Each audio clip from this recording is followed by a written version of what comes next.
Pak Amran, Anda kan tadi cerita bahwa setelah pertambangan mati, selesai, batu bara habis, kehidupan masyarakat menjadi sulit ya. Ya. Secara ekonomi bahkan Anda bilang udah bangkrut lah kota ini. Ya.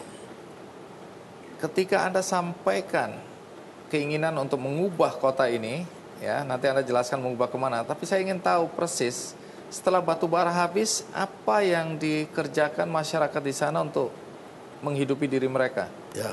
Pertama yang saya bayangkan, Anda menghidupkan kembali tambang batu bara. Tapi sudah kita pelajari nggak mungkin rasanya. Maka kita beralih ke pariwisata. Ya, kita bikin pariwisata. Kota yang sudah mau mati itu mau dijadikan kota pariwisata. Nah ya inilah. Ya, saya nggak bayangkan sebagai wali kota yang tidak punya tradisi sebagai kota wisata, kita jadikan wisata. Nah, ide dari mana itu? Itu kan nggak masuk akal. Itu udah DPR sebelum saya masuk dari wali kota. Oh. Visi kota. Visi kota. Visi kota. Ya.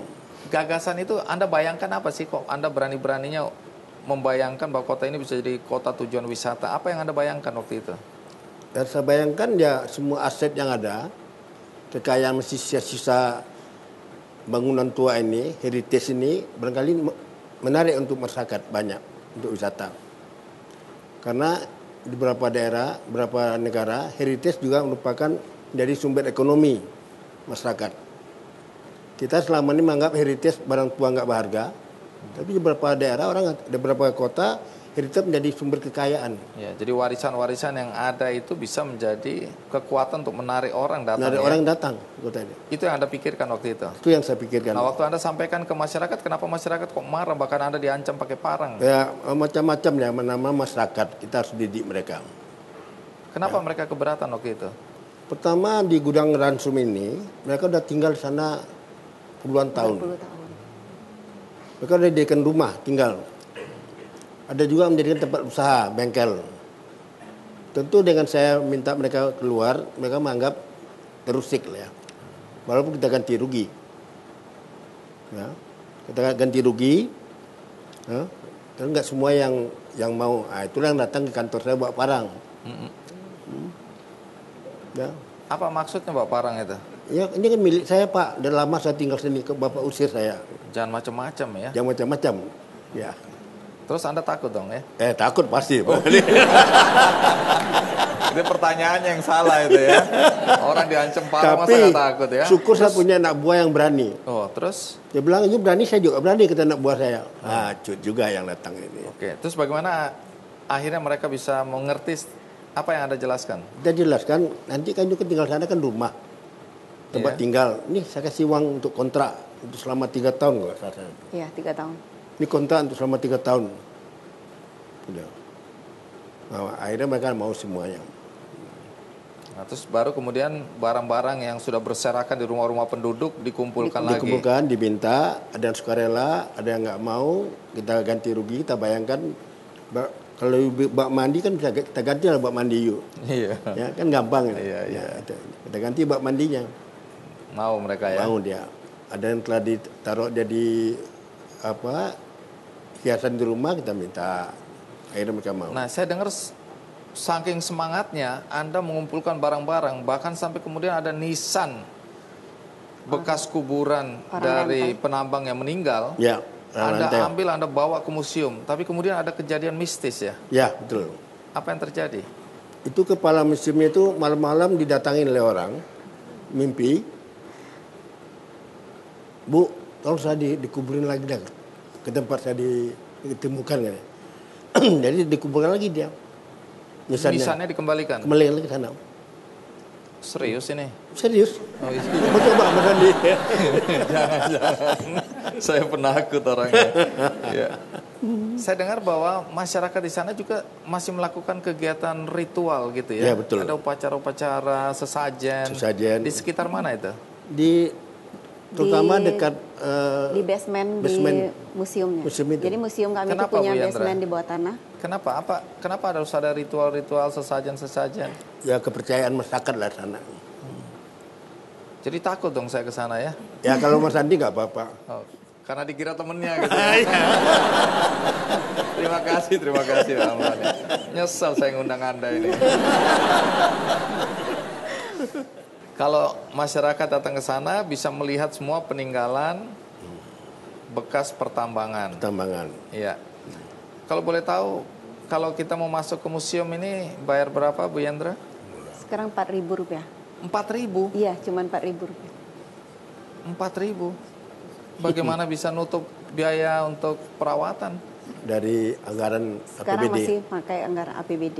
Oh, jadi ini bukan untuk cari untung, tapi nah impact yang dirasakan oleh masyarakat apa dengan berubahnya Sawalunto yang sudah nyaris jadi kota hantu ini menjadi kota wisata sekarang ini? Mereka ada kebanggaan sebagai warga kota. Iya. Itu yang hasil utama yang saya dapat, Pak. Ada kebanggaan lagi menjadi warga kota. Kenapa? Pertama, pengunjung wisata udah banyak. Kedua, angka kemiskinan. Kami nomor 2 terendah di Indonesia. Di Kedua bawah, terendah. Di Ya. bawah Bali. Di Apakah bawah Bali. gara-gara ini jadi kota wisata? Salah satu. Dulu nggak ada harapan, sekarang udah bangga. Kota nomor 2. Angka Dengan tingkat kemiskinan kemiskinan terendah. nomor 2. Nomor Iya. terendah. Terendah ya. Ya, dan kota yang bersih. Ya, banyak dikunjungi orang. Apa yang Anda lakukan untuk mengubah cara berpikir masyarakat di sana? Ya, kita didik pelan-pelan. Kita juga misalnya kalau ada industri songket, kita bantu mereka. Ya. Kita utamakan selama masa jabatan saya adalah ekonomi rakyat. Dalam pertanian, peternakan, industri kerajinan tangan, ya itu kita utamakan. Souvenir Penduduknya bebas sekarang berapa sih penduduk? Nah, sekarang udah 64.000. Bahkan banyak orang yang datang kemudian membuka usaha di sana ya. Nah, udah mulai Ekonomi sudah mulai tumbuh. mulai tumbuh. Ya. Kalau kasat mata perubahan kesejahteraan apa yang bisa terlihat atau dirasakan masyarakat? Yang sangat menonjol itu songket. Ini ada Pak Samuel dulu nih. Beliau pernah datang ke Sawalunto ngajar orang. Oh, jadi ini yang Tenun. pakai songket. Itu Pak Sawalunto ya. Di Sawalunto. Itu dulu sekarang ada 700 keluarga yang tergantung hidupnya dari songket. Yang Anda pakai sama Ibu Yandra ini songket. Ya. Siapa yang datang ke museum saat ini? Sebagian itu pelajar dari seluruh umumnya dari Sumatera Barat. Kalau liburan itu pengunjung kita dalam setahun lebih dari 15.000, khusus yang Gudang Ransum. 15.000 wisatawan. Iya, Wow. khusus yang Gudang Ransum. Tapi kalau keseluruhan museum itu ada 30.000 per Jadi tahunnya. tumbuh sebagai kota wisata, sukses itu Kita ya. ada empat museum di sini. Gara-gara museum. Ya. Kita berikan tepuk tangan untuk museum dong. Berkaitan dengan museum. Museum di Indonesia ini masih dilihat sebelah mata ya. Betul. Pemerintah juga mungkin belum terlalu bersemangat untuk melihat museum ini sebagai tempat mendidik atau belajar sejarah bangsa. Ya. Harapan Anda sendiri sebagai orang yang menjadi penggagas dari lahirnya museum di Sawalunto, apa harapan Anda? Kita mengharapkan museum itu belajar generasi muda Tahu terhadap sejarah, generasi lampau mengetahui sejarah negara kita.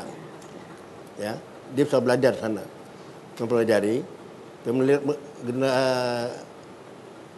kejadian-kejadian masa lampau bisa untuk bayang untuk masa depan.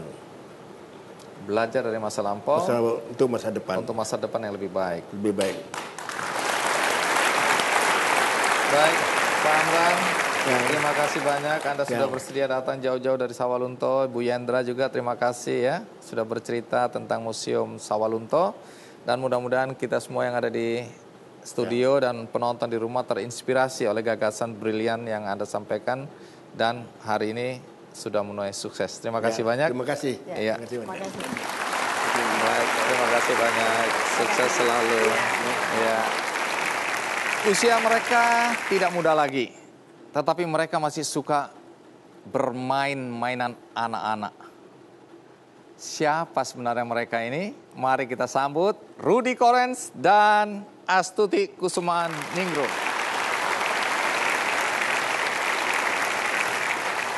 Pak Rudy, terima kasih sudah datang ya. Selamat malam. Selamat malam. Silakan. Mbak Tuti, silakan duduk. Saya dengar Anda walaupun sudah dewasa tapi Anda masih suka mainan anak-anak ya? Ya, Mengapa saya punya interest di dalam mainan? Karena mainan ada cermin dari hidup dewasa, social life. Mainan adalah cermin dari Ada hidup cermin manusia dewasa. Ya. Dan Jadi tunggu dulu, Anda berdua memang suka mainan anak-anak? ya saya suka itu karena itu kebudayaan play culture kebudayaan mainan, ada pendidikan karena banyak mainan. Orang dewasa yang membuat mainan tidak hanya untuk bagaimana saya harus bilang itu entertainment untuk anak. Di sini dengan orang dewasa sering mungkin 90% mereka pikir tentang mainan. Itu tidak baru, Aristoteles sudah bilang itu. Apa kata Aristoteles apa? Dia bilang Dia bilang langsung ke Anda? iya. No. Saya tua tapi tidak terlalu tua. Dia bilang ke orang dewasa, pemerintah, mereka punya tanggung jawab untuk education dan untuk education through. Bagaimana kamu bilang itu through? Melalui. Ya, melalui, something like that. Melalui anak-anak? Ya, through mainan. Mainan, sorry. Ya. Pendidikan melalui mainan. Ya, museum kita ada orang bilang ada children's museum, tapi di dalam itu ada sedikit looking down. Ide kita ada through mainan. Melalui mainan, We educate. kita mengedukasi anak-anak. Baik. Tentu Anda ingin tahu lebih jauh, museum apa yang digagas oleh Pak Rudi dan kemudian dikembangkan, diurus oleh juga Mbak Tuti yang berkaitan dengan anak-anak. Sebelum kita sampai ke sana, kita rehat sejenak, ikuti terus Kick Andy.